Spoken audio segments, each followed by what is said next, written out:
জীবনের জন্য 6টি গুরুত্বপূর্ণ নির্দেশনা। 1. যখন তুমি একা থাকো, নিজের চিন্তাকে নিয়ন্ত্রণ করো। 2.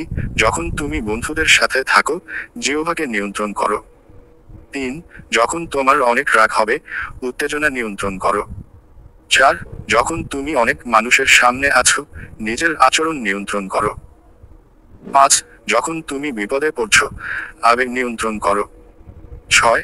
যখন আল্লাহ তোমাকে সব কাজে সফল করে দিচ্ছে, নিজের অহংকার নিয়ন্ত্রণ করো।